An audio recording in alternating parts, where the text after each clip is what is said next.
जय श्री कृष्णा।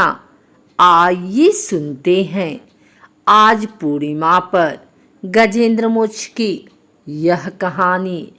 अति प्राचीन काल की बात है। द्रविड़ देश में एक पांड्य वंशी राजा राज्य करते थे। उनका नाम था इंद्रधुम्न। वे भगवान की आराधना में ही अपना अधिक समय व्यतीत करते थे। यद्यपि उनके राज्य में सर्वत्र सुख शांति थी, प्रजा प्रत्येक रीति से संतुष्ट थी, तथापि राजा इंद्रधुम्न अपना समय राज्य कार्य में कम ही दे पाते थे। वे कहते थे कि भगवान विष्णु ही मेरे राज्य की व्यवस्था करते हैं, अतः वे अपने इष्ट परम प्रभु की उपासना में ही दत्त चित्त रहते थे। राजा इंद्रधुम्न के मन में आराध्य आराधना की लालसा उत्तरोत्तर बढ़ती ही गई। इस कारण वे राज्य को त्याग कर मलय पर्वत पर रहने लगे। उनका वेश तपस्वियों जैसा था। सिर के बाल बढ़कर जटा के रूप में हो गए थे। वे निरंतर परम ब्रह्मा परमात्मा की आराधना में तल्लीन रहते थे। उनके मन और प्राण भी श्री हरि के चरण कमलों में मधुकर बने रहते। इसके अतिरिक्त उन्हें जगत की कोई वस्तु नहीं सुहाती। उन्हें राज्य कोष, प्रजा तथा पत्नी आदि किसी प्राणी या पदार्थ की स्मृति ही नहीं होती थी। एक बार की बात है, राजा इंद्रधुम्न प्रतिदिन की भांति स्नान आदि से निवृत्त होकर सर्वसमर्थ प्रभु की उपासना में तल्लीन थे। उन्हें वराह जगत की तनिक भी ध्यान नहीं था। संयोगवश उसी समय महर्षि अगस्त्य अपने समस्त शिष्यों के साथ वहां पर पहुंच गए, लेकिन न पाद्य, न अर्घ और न स्वागत। मौन व्रती राजा इंद्रधुम्न परम प्रभु के ध्यान में निमग्न थे।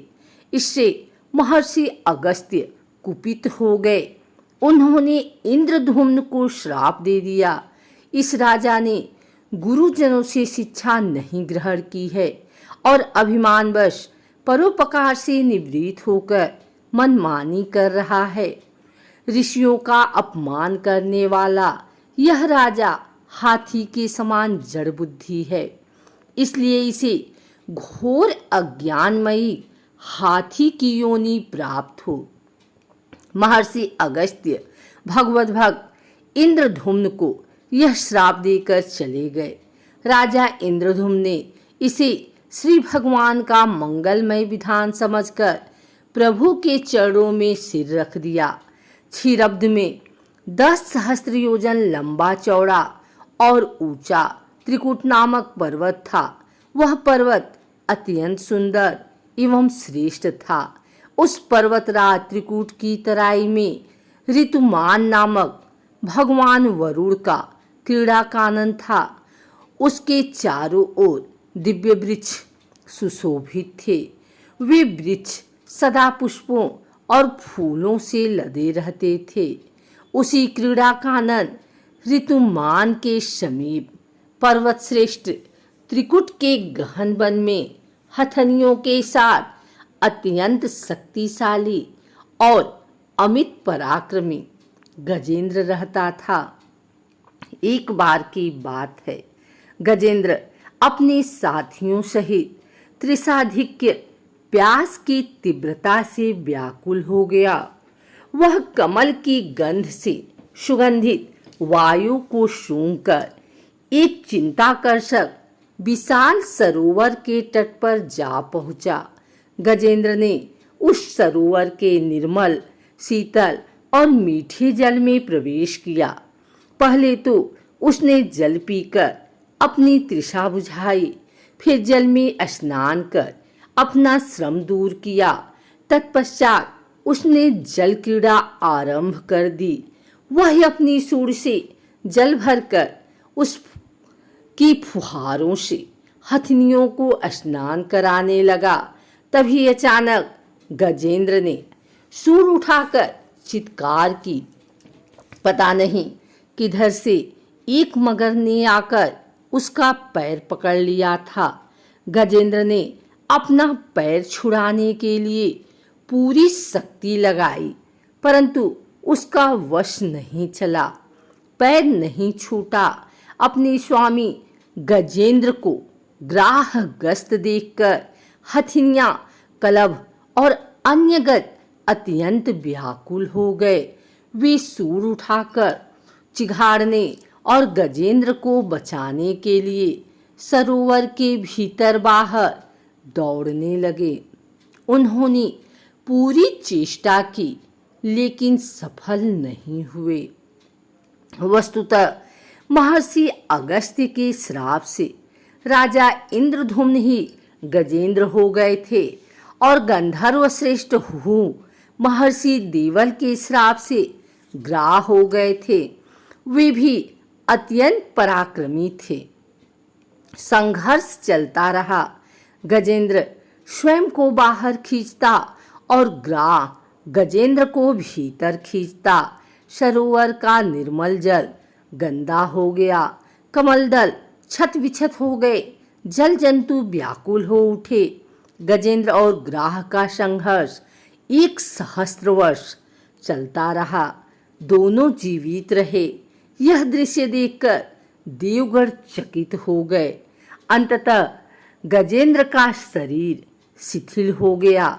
उसके शरीर में शक्ति और मन में उत्साह नहीं रहा, परंतु जलचर होने के कारण ग्राह की शक्ति में कोई कमी नहीं आई। उसकी शक्ति बढ़ गई। वह नवीन उत्साह से अधिक शक्ति लगाकर गजेंद्र को खींचने लगा। असमर्थ गजेंद्र के प्राण संकट में पड़ गए। उसकी शक्ति और पराक्रम का अहंकार चूर चूर हो गया। वह पूर्णतया निराश हो गया, किंतु पूर्व जन्म की निरंतर भगवत आराधना के फलस्वरूप उसे भगवत स्मृति हो आई। उसने निश्चय किया कि मैं कराल काल के भय से चराचर प्राणियों के शरण्य सर्वसमर्थ प्रभु की शरण ग्रहण करता हूँ। इस निश्चय के साथ गजेंद्र मन को एकाग्र कर पूर्व जन्म में सीखी श्रेष्ठ स्तोत्र द्वारा परम प्रभु की स्तुति करने लगा। गजेंद्र की स्तुति सुनकर सर्वात्मा सर्वदेव रूप भगवान विष्णु प्रकट हो गए। गजेंद्र को पीड़ित देखकर भगवान विष्णु गरुड़ पर आरूढ़ होकर अत्यंत शीघ्रता से उक्त सरोवर के तट पर पहुँचे।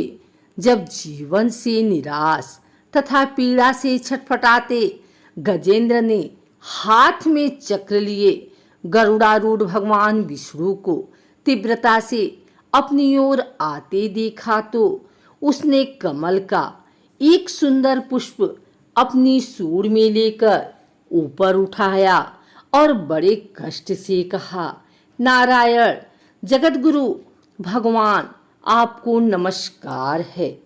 गजेंद्र को अत्यंत पीड़ित देखकर भगवान विष्णु गरुड़ की पीठ से कूद पड़े और गजेंद्र के साथ ग्राह को भी सरोवर से बाहर खींच लाए और तुरंत अपने तीक्ष्ण चक्र से ग्राह का मुंह फाड़कर गजेंद्र को मुक्त कर दिया।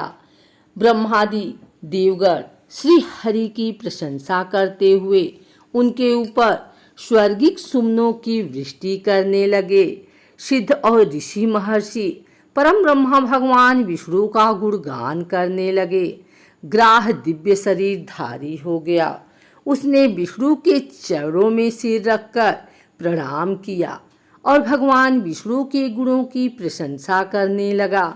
भगवान विष्णु के मंगलमय वरद हस्त के स्पर्श से पाप मुक्त होकर अभिशप्त हुहु गंधर्व ने प्रभु की परिक्रमा की और उनके त्रैलोक्य वंदित चरण कमलों में प्रणाम कर अपने लोक चला गया।